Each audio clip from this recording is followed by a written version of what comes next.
বন্ধুরা, কেমন আছো সবাই? বর্তমানে পৃথিবীর যে অবস্থা তাতে আসলে আমাদের কারোই ভালো থাকার কথা নয়। আমরা বেশ উদ্বিগ্ন, আমরা বেশ চিন্তিত রয়েছি। আহ, এই উদ্বিগ্ন এবং চিন্তার কারণে আমাদের স্কুল, কলেজ, বিশ্ববিদ্যালয়গুলো বন্ধ হতে চলেছে। আহ, এই বন্ধ হওয়ার জন্য আমাদের পড়াশোনা অনেকটা ব্যাঘাত ঘটছে। কিন্তু রবি 10 মিনিট স্কুল তোমাদের এই ব্যাঘাত যাতে না ঘটে পড়ালেখায়, সে পরিমাণ বিঘ্ন যাতে না সৃষ্টি হয়, সে ব্যবস্থা করার জন্যই আমরা বাসা থেকে লাইভ ক্লাসগুলো নেওয়া শুরু করব। আজ বিকেলে হঠাৎ করে রবি 10 মিনিট স্কুল আমাদের এই বোর্ড, একটি ট্রাইপড, মার্কার এগুলো দিয়ে গিয়েছে যাতে আমরা বাসায় বসেই তোমাদের লাইভ ক্লাসগুলো নিতে পারি। তো আজ আমরা শুরু করব ভূগোল প্রথম পত্র দিয়ে, অর্থাৎ এইচএসসি যে ভূগোল রয়েছে আমরা সেটি দিয়ে শুরু করব। তো আজকে আমরা কোন কোন বিষয়গুলো নিয়ে আলোচনা করব আসলে সে সম্পর্কে পূর্বে একটু ধারণা নিয়ে রাখি। প্রথমে আমরা আলোচনা করব প্রাকৃতিক ভূগোল নিয়ে। এরপর আমরা আলোচনা করব মানচিত্র, অর্থাৎ পৃথিবীর মানচিত্র নিয়ে, পৃথিবীর মানচিত্র কিভাবে আঁকা যায়। এরপর পাত সঞ্চালন নিয়ে আলোচনা করব, তারপর আলোচনা করব বৃষ্টিপাত নিয়ে। তো বন্ধুরা, প্রথমে প্রাকৃতিক ভূগোল সম্পর্কে আসি। ভূগোলের মূলত দুটি শাখা, একটি হচ্ছে প্রাকৃতিক ভূগোল, আরেকটি হচ্ছে মানব ভূগোল।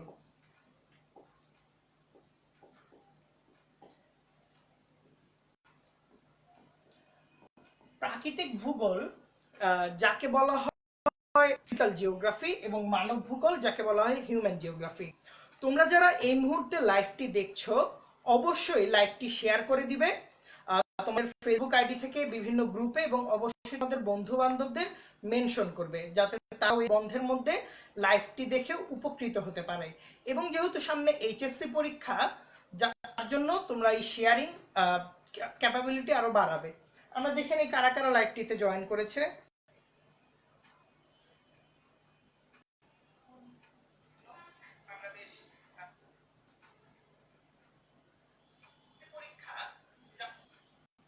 তো এতে আজকে আমরা প্রথম যে বিষয়টি রয়েছে প্রাকৃতিক ভূগোল নিয়ে আলোচনায় যাই। প্রাকৃতিক ভূগোল, যাকে ইংরেজিতে বলা হয় ফিজিক্যাল জিওগ্রাফি। আসলে ফিজিক্যাল জিওগ্রাফি কিংবা প্রাকৃতিক ভূগোল কি নিয়ে ডিল করে? ভূগোলের মূল দায়িত্ব হচ্ছে পরিবেশ ও মানুষ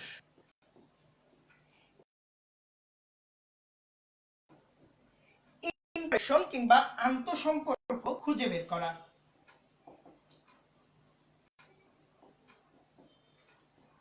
আন্তঃসম্পর্কে খুঁজে বের করতে গিয়ে ভূগোল বিভিন্ন টুল, বিভিন্ন ডিসিপ্লিন নিয়ে কাজ করে থাকে। এই পরিবেশের আবার বিভিন্ন ধরনের উপাদান রয়েছে। এই বিভিন্ন ধরনের উপাদানকে আমরা যদি প্রধানত ভাগ করতে চাই তাহলে এটি দুটি ভাগ। একটি হচ্ছে জৈব,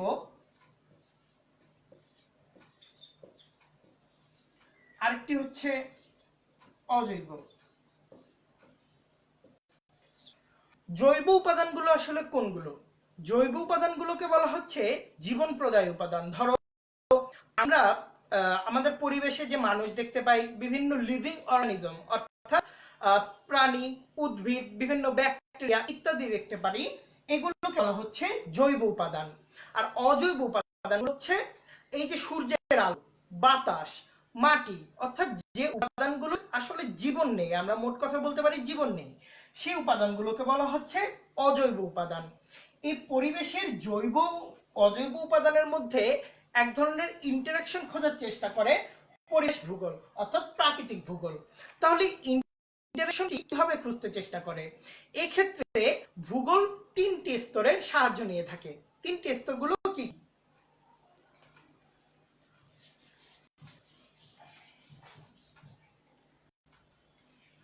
এই স্তর হচ্ছে বায়ুমণ্ডল,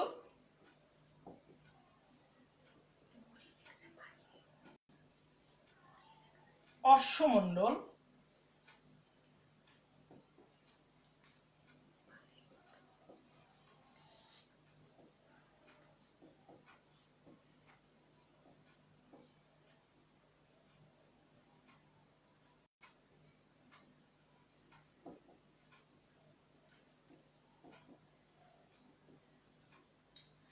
আমরা যদি আরেকটু ভালোভাবে বুঝতে যাই, তাহলে আমরা যদি 3টি সার্কেল আঁকি,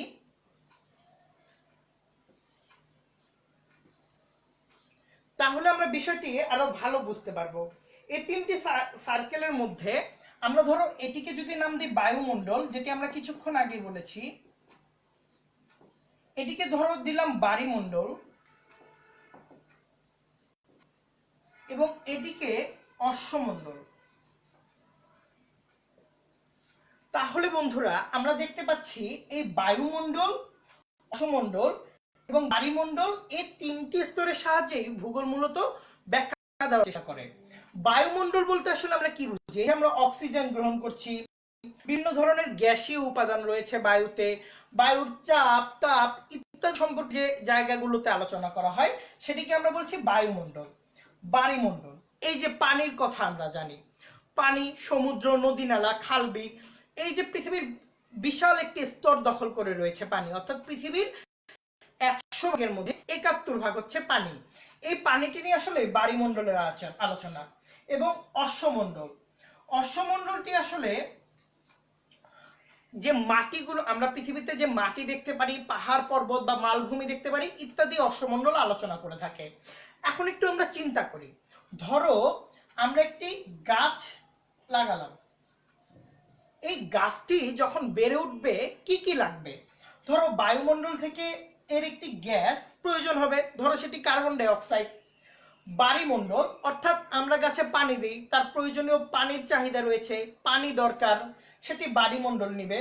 এবং অশ্বমণ্ডল অর্থাৎ গাছের খাদ্য কিংবা অন্যান্য বৃদ্ধির জন্য যে সাহায্যগুলো দরকার সেটি আমাদের দিবে অশ্বমণ্ডল, বা গাছ মাটি থেকে এই সাহায্যগুলো নিবে। তাহলে বন্ধুরা একটি জীবনের জন্য এই 3টি জায়গাটিতে এই 3টি ইন্টারঅ্যাক্ট করেছে, অর্থাৎ একটি আন্তঃসম্পর্ক করেছে, এই জায়গাটিকে বলা হচ্ছে জীবমণ্ডল।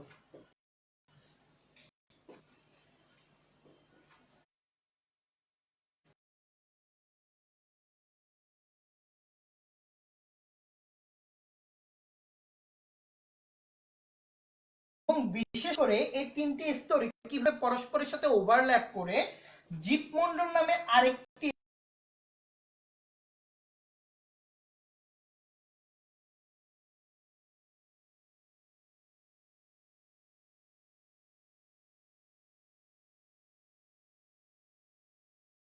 এখন প্রাকৃতিক ভূগোলের বিভিন্ন ক্ষেত্র নিয়ে আলোচনা করব।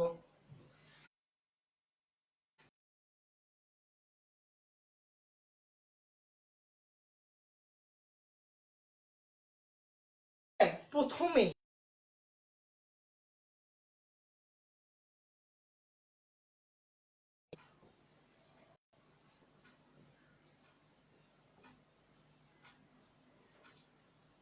ভূমিরূপবিদ্যা যাওয়ার আগে বন্ধুরা আবার বলে নেই, বর্তমানে যে আমরা করোনা ভাইরাসের সংক্রমণের ফলে আমাদের পুরো দেশে স্কুলগুলো বন্ধ হয়ে গিয়েছে, বিশ্ববিদ্যালয়গুলো বন্ধ হয়ে গিয়েছে।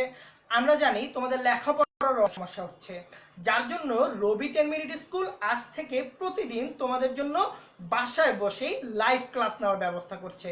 এবং এই লাইভ ক্লাস নেওয়ার ফলে তোমরা তোমাদের পরীক্ষার সামনে উপকৃত হবে, তোমাদের বন্ধুদের এই লাইভ ক্লাসে কমেন্ট করতে বলবে এবং এই লাইভ ক্লাসটি শেয়ার দিতে বলবে। তো আমরা বন্ধুরা আলোচনা করছিলাম ভূমিরূপবিদ্যা নিয়ে। ভূমিরূপবিদ্যা নিয়ে আলোচনার ক্ষেত্রে প্রথমেই যে কথাটি আসে সেটি হচ্ছে কিসের ভূমি, অর্থাৎ পৃথিবীর যে উপরিভাগ,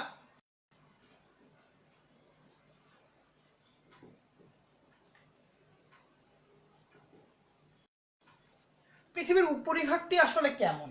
ধরো আমরা পৃথিবী যদি কল্পনা করি তাহলে আমরা এমন একটি পৃথিবী কল্পনা করি দূর থেকে, কিন্তু আসলে পৃথিবী কিন্তু এমন ফিচারলেস বল না, অর্থাৎ পৃথিবীতে বিভিন্ন ফিচার রয়েছে, কোথাও পাহাড় রয়েছে, কোথাও মালভূমি রয়েছে, কোথাও সমভূমি রয়েছে, এই পাহাড়ের স্তর নিচে রকের বা রকের লেয়ার অর্থাৎ পাথরের বিভিন্ন স্তর রয়েছে, তার নিচে ম্যাগ রয়েছে। এই যে পৃথিবীর বিভিন্ন জায়গায় ভূমির গঠন যে বিভিন্ন রকম, এটি আসলে কেন হচ্ছে? হ্যাঁ বন্ধুরা, আমরা দেখতে পাচ্ছি তোমরা অনেকে লাইভ ক্লাসটিতে জয়েন করেছো, আশা করি শেয়ার করে নিবে তোমার বন্ধুদের সাথে। হ্যাঁ বন্ধুরা, ভূমিরূপ বিদ্যা নিয়ে আলোচনা করছিলাম। ভূমিরূপ বিদ্যা এই এই আর্থ সারফেসের উপরের বিষয়গুলো নিয়ে আলোচনা করে থাকে, অর্থাৎ পৃথিবীতে উপরের অংশটি কেমন, এর প্রসেসগুলো, অর্থাৎ কিভাবে এই উপরের অংশটি ডেভেলপ করেছে, এটি ভূমিরূপ বিদ্যা প্রাকৃতিক ভূগোলে আলোচনা করে থাকে। এরপর যদি আরেক ধরনের উপক্ষেত্র নিয়ে আমরা আলোচনা করি, সেটি আসছে জলবায়ু বিদ্যা।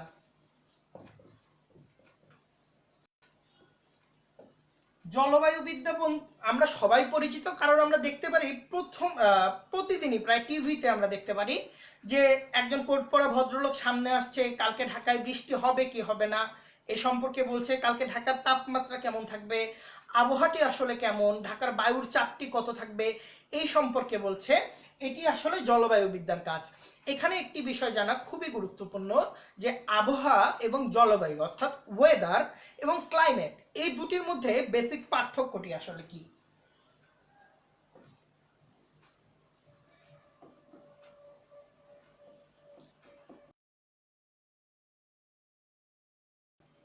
পার্থক্যতে যাওয়ার আগে বন্ধুরা, আমরা একটু তোমাদের সাথে দেখি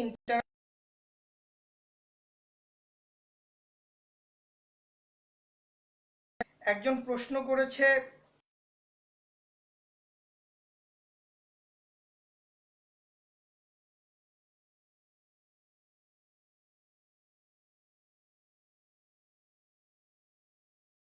ওয়েদার এবং ক্লাইমেট হচ্ছে, ওয়েদার হচ্ছে তোমার এলাকার সর্বশেষ এক সপ্তাহ বা 2-3 দিন, সর্বোচ্চ 7 দিন, এই সম্পর্কে এই এলাকার 7 দিন যে বায়ুর চাপ ছিল, তাপ ছিল,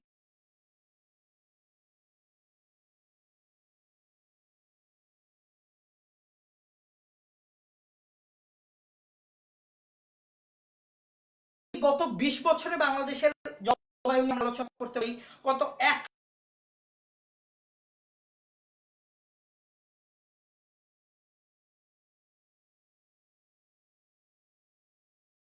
যে স্পেস এবং প্লেসের মধ্যে পার্থক্য কি। স্পেস এবং প্লেস,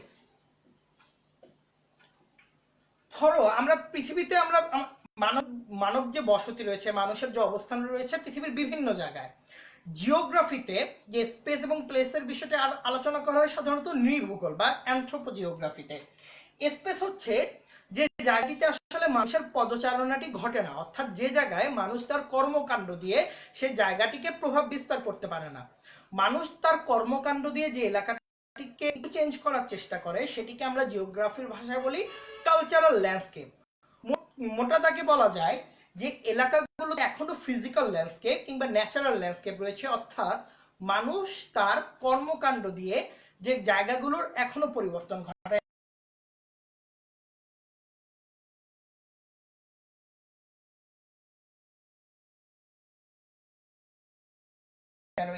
গুলো নেই, সেই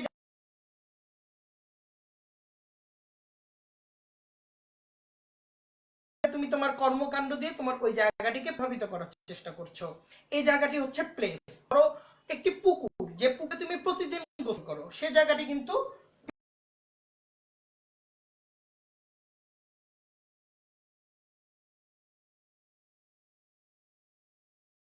গেলে, ধরো এই জলাশয়গুলো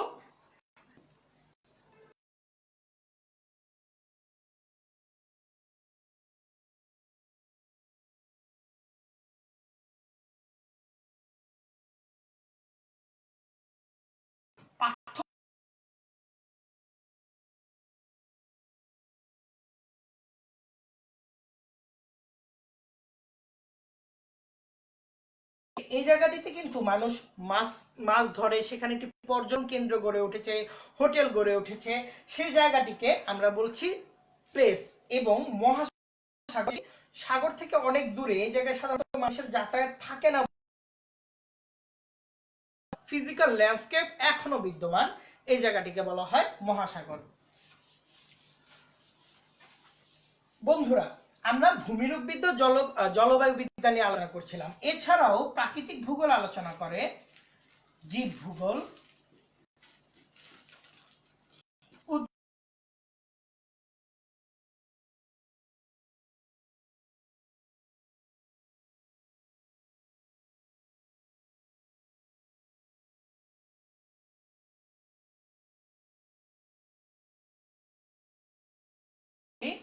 কিংবা সয়েল জিওগ্রাফি, মৃত্তিকাবিদ্যা ইত্যাদি নিয়ে প্রাকৃতিক ভূগোল আলোচনা করে থাকে। আমরা যদি এই টপিকটি আবার একটু সামারাইজ করি,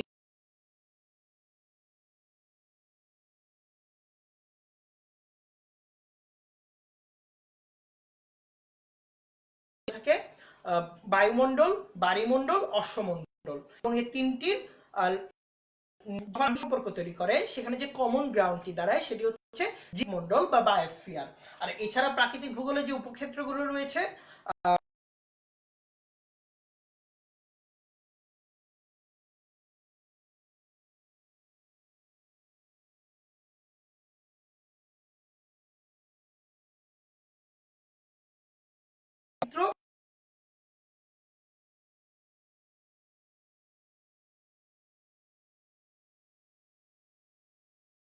এটি কিভাবে আঁকবো? আমরা আজকে পৃথিবীর মানচিত্র আঁকা যায় একটু সহজভাবে কিভাবে আঁকা যায় সেটি দেখাতে চেষ্টা করব। এটি হয়তো একদম পারফেক্ট কোনো চিত্র না, কিন্তু আমরা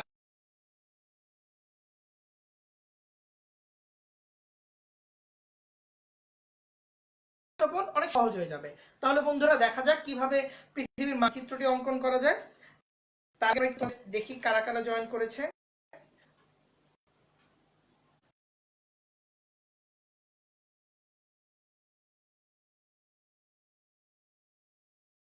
স্টাডিজের ক্লাস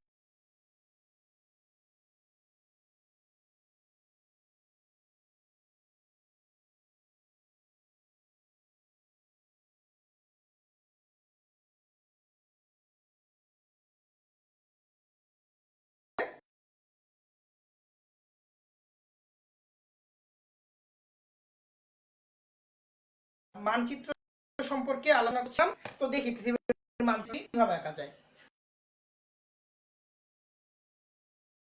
হচ্ছে ইকুয়েটর লাইন, আর দ্বিতীয়টি হচ্ছে যে লাইনটি তারিখ রেখা। ইকুয়েটর লাইন যেটি পৃথিবীর মাঝ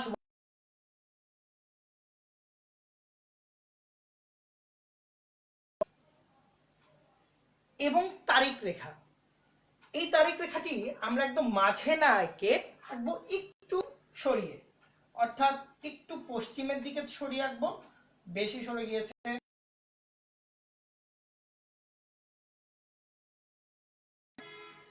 এই তারিখ রেখাটির উপর ভিত্তি করে এখন আমরা মানচিত্রটি আঁকার চেষ্টা করব। সবসময় মনে রাখবে এই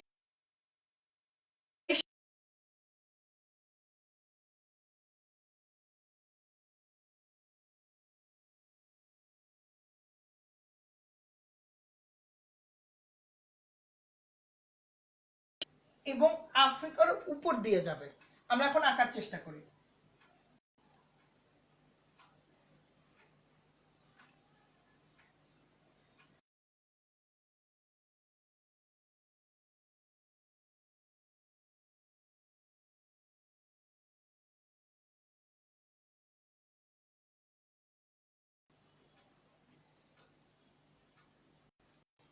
এই যে এই জায়গাটি, যে জায়গাটি আমরা দেখতে পাচ্ছি, এটি হচ্ছে স্ক্যান্ডিনেভিয়ান কান্ট্রি।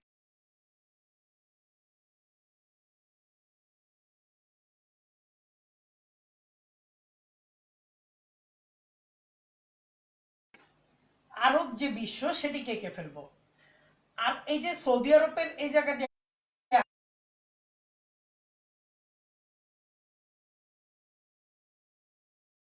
0 ডিগ্রি রেখার কিছুটা উপরে,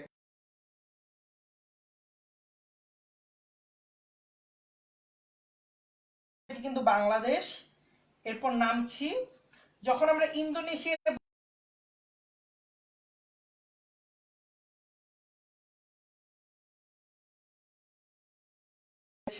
ইন্দোনেশিয়া রয়েছে, জাভা দ্বীপ রয়েছে, এবং এই জায়গাটিতে যদি আমরা দেখতে পাই তাহলে এই জায়গাটিতে আমরা জাপান, নর্থ কোরিয়া দেশগুলো পেয়ে থাকবো। মূলত ইউরেশিয়া এবং আফ্রিকার মানচিত্রটা আমাদের কিন্তু দাঁড়াচ্ছে। এরপর আমরা যদি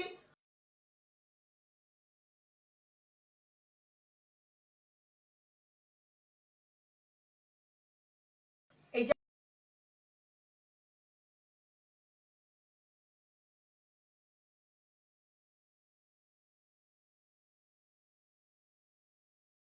পর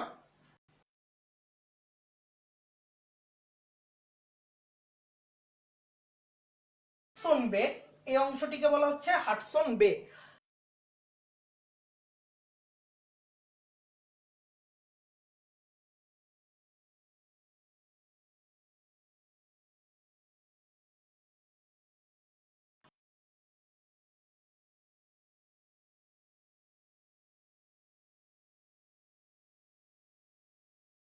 গ্রিনল্যান্ড আঁকিনি, এবং এই পুরোটা জুড়ে রয়েছে অ্যান্টার্কটিকা মহাদেশ এবং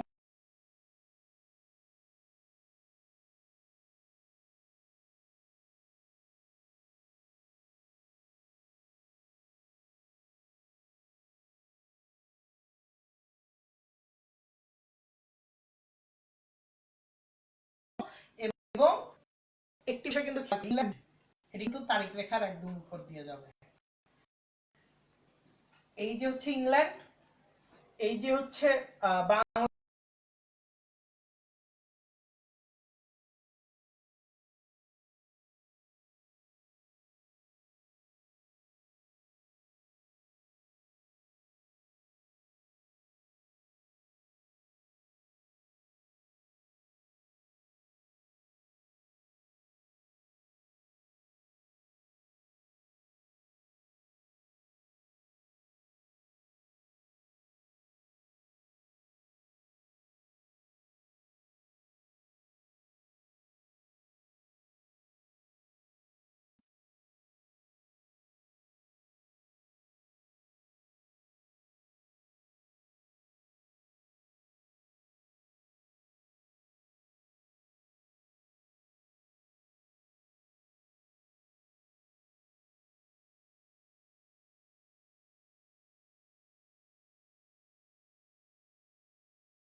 তো তারা ধারণা করলো নিশ্চয়ই এই আফ্রিকা অবস্থানে কোনো না কোনো চেঞ্জ হয়েছে।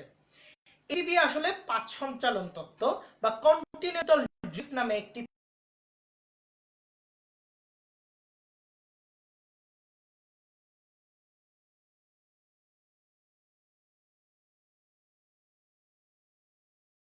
পুনঃপ্রতিষ্ঠা লাভ করতে পারেনি অনেকদিন। 60-এর দশকে একজন বিজ্ঞানী একটি তথ্য দিলেন, সেটি হচ্ছে পাঁচ সঞ্চালন তত্ত্ব। কিভাবে পাঁচ সঞ্চালন জিনিসটি আসলে কি?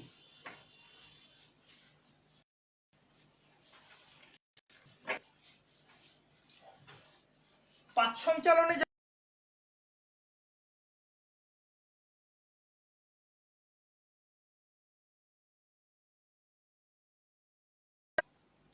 আহ, আরিফুল ইসলাম সবুজ জয়েন করেছে। তানজিদ আল নূর পবন, আয়মান সাদিক ভাই ধন্যবাদ। আশির রহমান দান করেছে। ধন্যবাদ সবাইকে। আসলে তোমরা এই ধরনের তোমাদের বন্ধুদের সাথে শেয়ার করে বন্ধুরা অবশ্যই মেশ করবে। এইচএসসি পরীক্ষাকে সামনে আমরা দেখতে পারি। এই পাত বা প্লেট গুলো কি?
এই জায়গাটিতে ম্যাগমা থাকার ফলে অত্যন্ত তাপমাত্রা।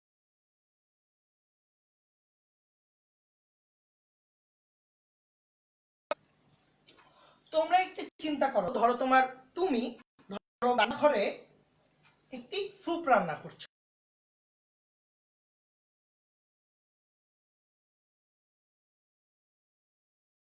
তো ভারী হয়, সেই ঠান্ডা পানিটি নিচে চলে আসে,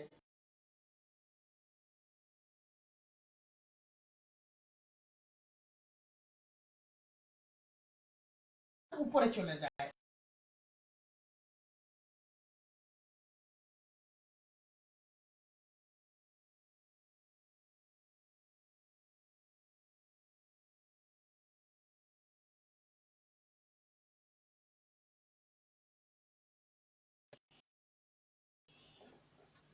বা ইংরেজিতে কনভেকশন।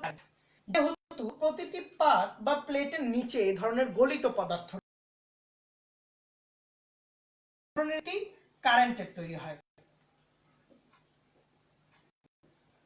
যার ফলে এই যে এই প্লেটগুলোকে কিছুটা পুশ করতে চেষ্টা করে। প্লেটগুলি তো আবার কোনো সাধারণ প্লেট নয়, তিন ধরনের প্লেট রয়েছে। প্রথম হচ্ছে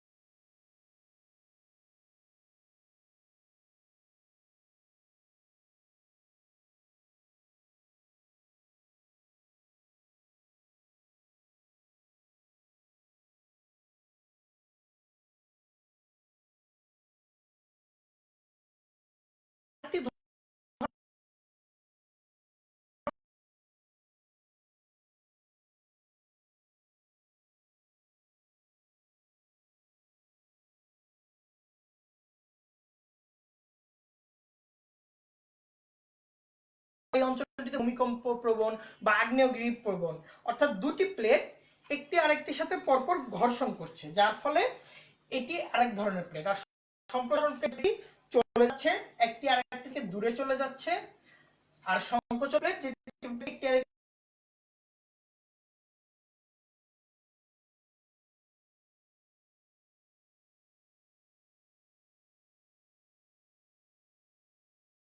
প্রধান পাত দেখতে পারি।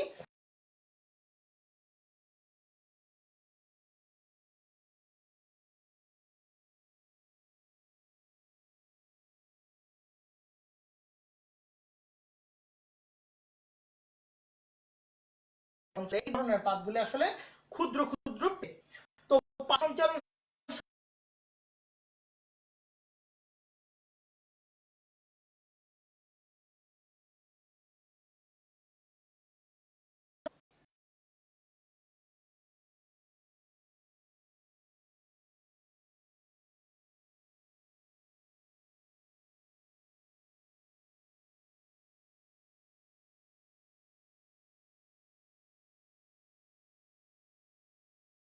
থেকে। পরবর্তী টপিকটি আসছে আমাদের বৃষ্টিপাত, খুব ইন্টারেস্টিং টপিক। বৃষ্টিপাত বৃষ্টিপাত তো আমরা দেখতেই পারি বিভিন্ন বিকেলে, আমরা বিকেলগুলোতে দেখতে পারি বিভিন্ন ধরনের বৃষ্টিপাত রয়েছে। তো এই বৃষ্টিপাতগুলো আসলে একরকম না, এক একটি বৃষ্টিপাত আসলে এক এক রকম। সেই এক এক রকম বৃষ্টিপাতগুলো নিয়ে আমরা আলোচনা করব। প্রথমেই যে বৃষ্টিপাতটি আসে, প্রথমেই যে সেটি হচ্ছে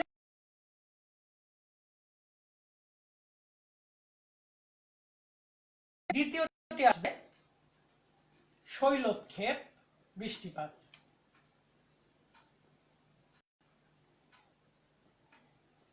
তৃতীয়টি আসছে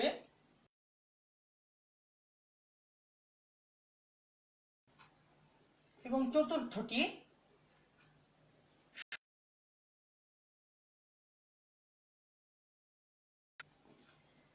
বিভিন্ন ধরনের বৃষ্টিপাত সম্পর্কে আলোচনাটি আমরা শুরু করি। প্রথমে আসে পরিচালন।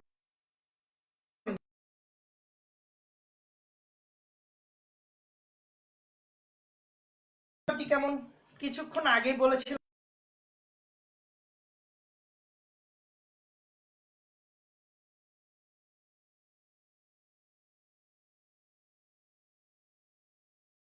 অর্থাৎ এভাবেই কিন্তু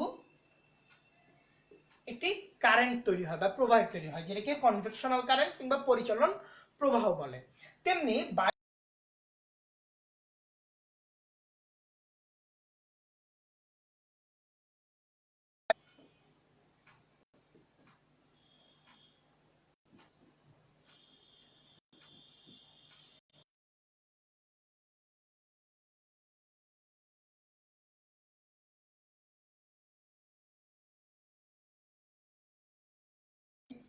সমুদ্র, এখানকার যে পানি রয়েছে, এই পানি বাষ্প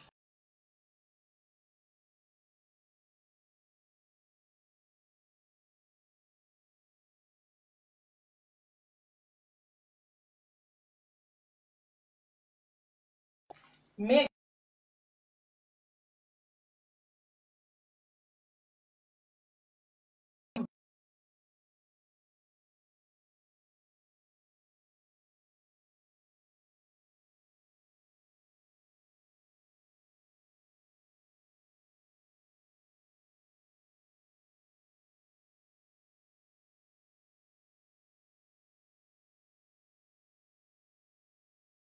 নিচে নেমে আসে।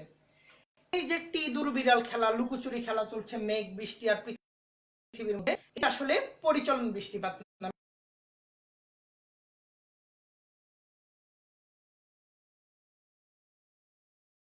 পৃথিবীতে সবচেয়ে বেশি পরিচালন বৃষ্টিপাতটি ঘটে থাকে সাধারণত আফ্রিকার রেইন ফরেস্টে এবং অ্যামাজন। কেন বন্ধুরা?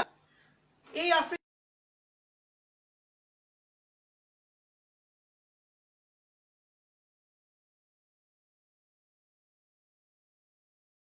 এবং অ্যামাজন, এটির উপর থেকে কিন্তু সাধারণত 0 ডিগ্রি রেখাটি গিয়েছে, যার ফলে কি হচ্ছে, সূর্য লম্বভাবে কিরণ দিচ্ছে।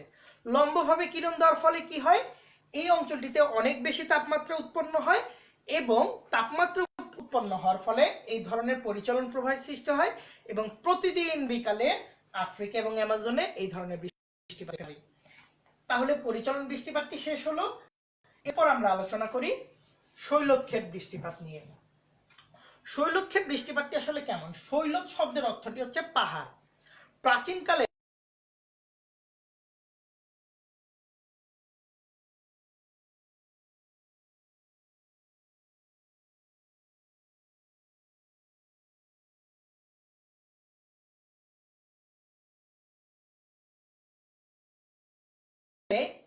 পাহাড় ছিল।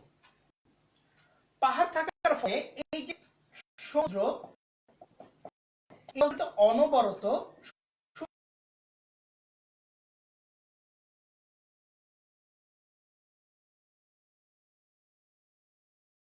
হয়ে উপরের দিকে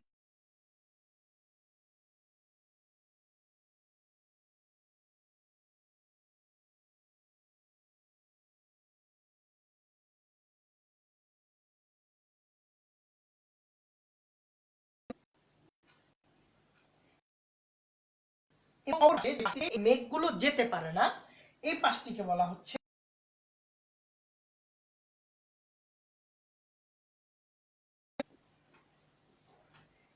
এই উইন্ড ফ্লো। মেঘগুলো বাধাপ্রাপ্ত হয় এবং প্রচুর পরিমাণ সংঘর্ষ ঘটে ধূলিকণা বায়ুকণাগুলোর মধ্যে, যার ফলে একটি বিদ্যুৎ উৎপাদন আমরা মানে সেখানে দেখতে পারি যে বিদ্যুৎ চমকাচ্ছে, যার ফলে সেখান থেকে জিউসের ধারণাটি কিন্তু উঠে আসে। অর্থাৎ এই যে শৈলক্ষেপ বৃষ্টিপাত, যেটি আসলে পাহাড়ে পর্বতে মেঘের ধাক্কার ফলে যে বৃষ্টিপাতটি ঘটে থাকছে, সেটিকে আমরা বলছি শৈলক্ষেপ বৃষ্টিপাত। একটি বিষয় কিন্তু তোমাদের খেয়াল করা প্রয়োজন, যখনই আমরা বিভিন্ন বৃষ্টিপাত সম্পর্কে বর্ণনা দিচ্ছি, আমরা কিন্তু বিভিন্ন চিত্র এঁকে বর্ণনা দিচ্ছি। তো বন্ধুরা এই বিষয়টি খেয়াল রাখবে, যখনই তোমরা পরীক্ষার খাতাতে লিখবে তখন এই ধরনের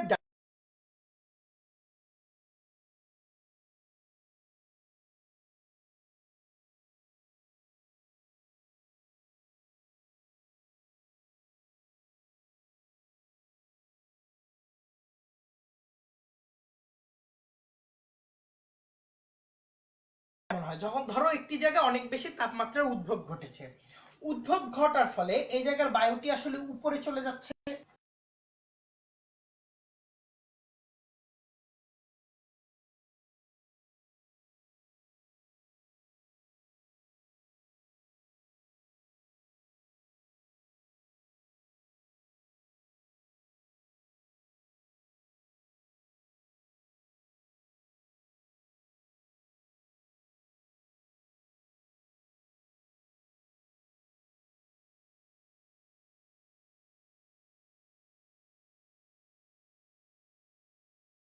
জায়গাটিকে ফিল আপ করছে, আবার উপরে চলে যাচ্ছে। এই ঘূর্ণিপাতের ফলে এখানে যে বৃষ্টিটি তৈরি হয় সেটিকে বলা হচ্ছে ঘূর্ণি বৃষ্টি। সাধারণত ঘূর্ণিঝড়ের সময় আমরা কিন্তু এই বৃষ্টিটি দেখতে পারি, অর্থাৎ লো প্রেসার এবং হাই প্রেসার তৈরি হওয়ার ফলে যে বৃষ্টিপাতের তৈরি হয় সেটিকে বলা হচ্ছে ঘূর্ণি বৃষ্টিপাত। এরপর সর্বশেষ যে ধাপটি আসছে সেটি হচ্ছে সংঘর্ষ বৃষ্টিপাত কিংবা ফ্রন্টাল রেইন।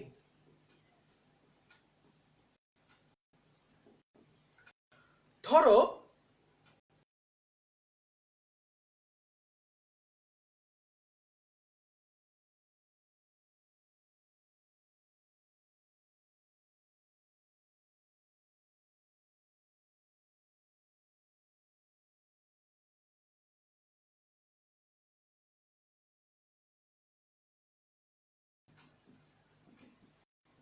এটি যখন পরস্পরের মুখোমুখি এসে দাঁড়ায় তখন এখানে একটি প্রাচীরের তৈরি হয়, যেটিকে বলা হয় সংঘর্ষ প্রাচীর। মুখোমুখি হয় তখন তাদের মধ্যে বিভিন্ন ধরনের ক্রিয়া প্রতিক্রিয়ার ফলে এই সংঘর্ষ প্রাচীর বরাবর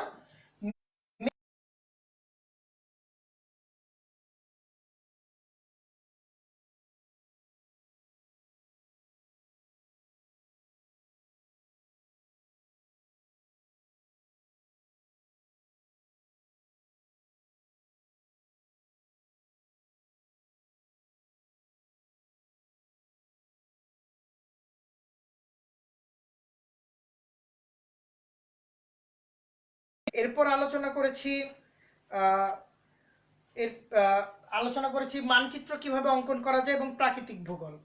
একজন কমেন্ট করেছে তাহমিনা ইসলাম, ভূগোলের বিষয়গুলো সহজে বুঝিয়ে দেওয়ার জন্য ধন্যবাদ। তোমাকেও ধন্যবাদ। পরবর্তী ক্লাস কখন নেবেন জিজ্ঞেস করেছো, অবশ্যই জানিয়ে দিব পরবর্তী ক্লাস কবে।